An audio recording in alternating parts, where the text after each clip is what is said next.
Ireland in their first warm-up game against Italy have got the job done, 29 points to 10. Um, this is the kind of performance in a World Cup warm-up game where you're more looking at the guys' fitness, cohesion, as Andy Farrell was talking about in the lead-up. Hopefully no injuries, and that's going to be a talking point about this game because Joey Carberry went off with a knock, but I'll get to that a bit later. So, 29 points to 10 is probably pretty comfortable without being like that outstanding. Like they were never really, apart from the fact that Italy took an early lead, they were never really in doubt with Ireland for this one. It wasn't a total whitewash like when they played over in the United States a while back, and there was kind of both rotated teams at that point as well. But yeah, comfortable performance. And if they kick all their goals, that score looks a fair bit more than it does here. But it wasn't the biggest crowd for this one. I suppose it is a warm-up game. I'm not sure what the kind of crowd would be like here in New Zealand if it was a warm-up game. I would imagine probably something similar. I know the All Blacks have got a warm-up game against Tonga scheduled. It's their last game before they head off to Japan. Last I checked, there were still tickets for sale for that one, so I would imagine it's kind of a similar thing. It's not an easy sell when it's basically just a glorified friendly where you're hoping nobody gets injured. But that being said, good on all the people who went out there to see the teams. Also, Zanon for Italy had to pull out of the squad. I think he got injured in the warm-up, so Minotti ended up getting more minutes than we thought he would, or at least he played them earlier because he only played just over a half a footy as well. So, it was still good to see him back in action. The game starts and Italy actually have a lot of ball in the Irish half, so that was, I suppose, a little bit surprising for me, but what we're used to seeing is the Irish defence just pushing teams backwards, and that was happening a lot to the Italians as well. So, as much as it's nice to have the ball, if you can't get anywhere with it and you end up having to just kick it back to the opposition, I'm not sure how much that's worth. But the Irish actually had the first kind of real chance to score, and Dave Carney, he kind of went close. The Italians had a handling error. Carberry kicked it through, and he wasn't able to just regather the ball to score the try. So that was kind of the first moment. I wrote a note here that the Irish tackles are pushing the Italians back, and that's what was happening. Eventually, though, the Italians did have a chance. They had advantage. Esposito wasn't quite able to take a cross kick from, I think it was from Canna. But a few minutes later, on 12 minutes, they did get a try. It was through Mbanda. He got the try. It was from a maul. Tui Vaiti went close, and to be fair, Luke McGrath put a big tackle on Tui Vaiti like a meter out, like the number 9 on the number 8. That should be a one-sided matchup, but McGrath brings him down. It's just from there, Mbanda, there's nobody there, and he just dots the ball over the line. He will not score an easier try than that.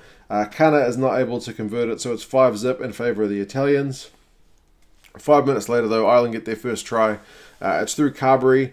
They got a long advantage after a maul has been brought down. When they finally unleash the backs, the ball goes out to Chris Farrell, and he plays just the perfect pass. I don't know how he knew Carberry was going to be there, but that's some excellent communication there.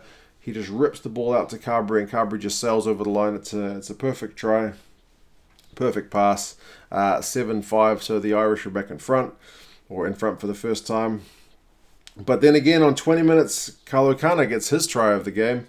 They had to check it to check that he was onside when the ball was kicked forward, but he was pretty much just in line.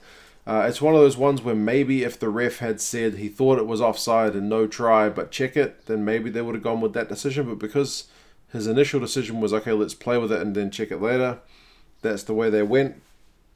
It was tight either way. The TMO said both their back feet are in line, so I guess that's what we'll go with.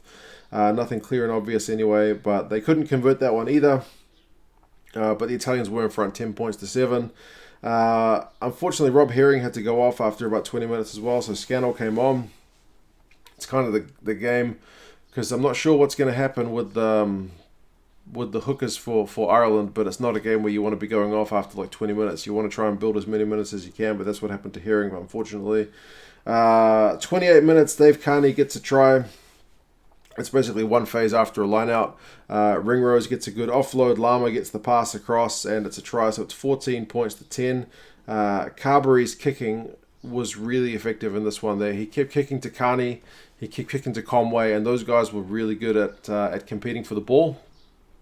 So I guess that's something we can expect from Ireland heading into the World Cup as well. Also, the Irish scrum, for the most part, was getting the better of the Italians as well.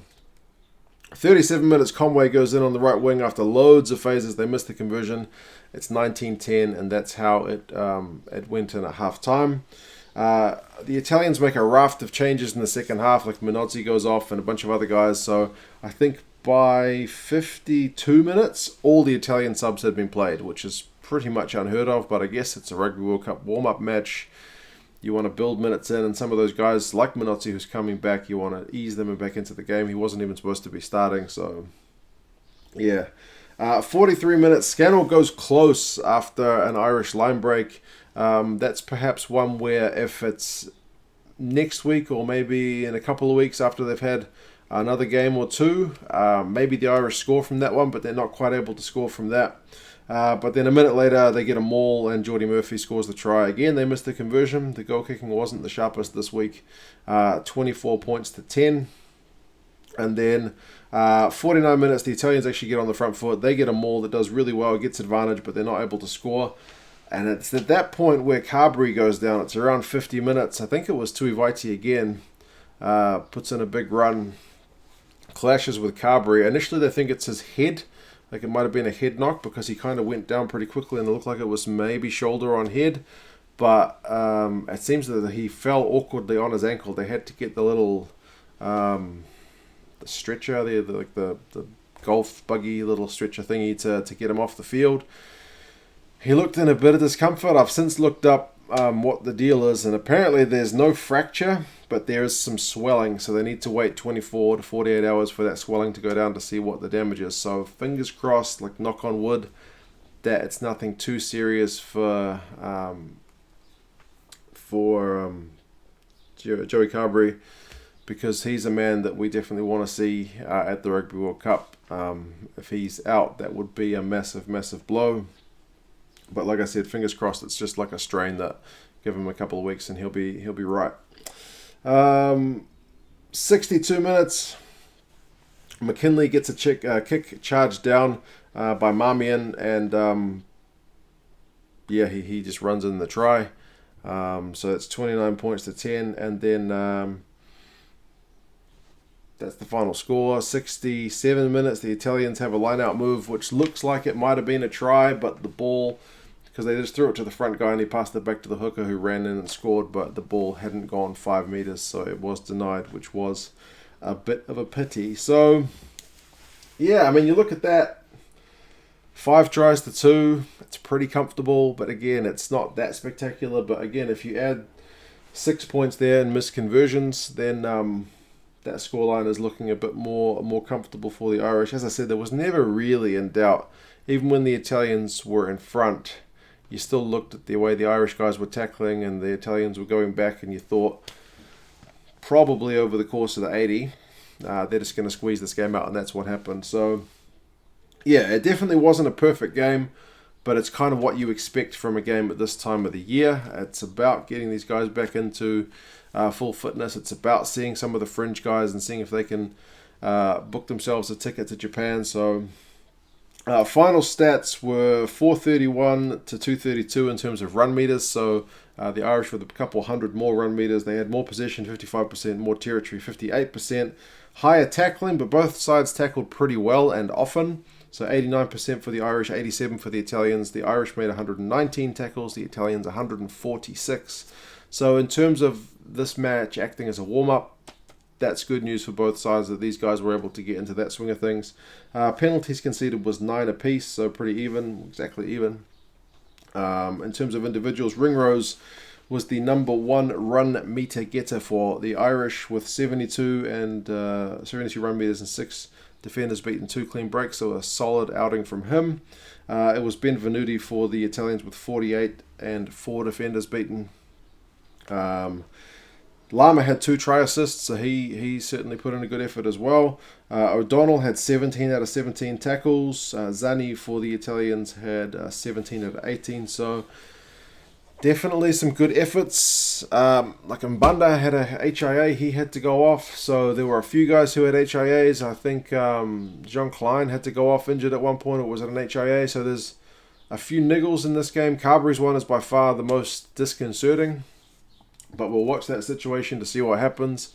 I don't think any of the others looked too like more than niggles. Hopefully nobody's really done any big damage to themselves. But yeah, 29 points to 10. Comfortable but not spectacular win for the Irish. We'll see how they build from here. It's going to be interesting to see what the next squad looks like, how many changes there are for the next lot. I would imagine there'll be quite a few. You guys who watched the game, let me know your thoughts. What did you think of this? Do you read too much into this in terms of World Cup, or do you just kind of see this for what it was in terms of being a warm-up match? If you have heard any further news about Joey Carberry's injury, do let me know. The last I heard, as I said, it was just waiting for the swelling to go down and then making an assessment from there. But yeah, you guys let me know your thoughts. I'll talk to you again soon. See you later.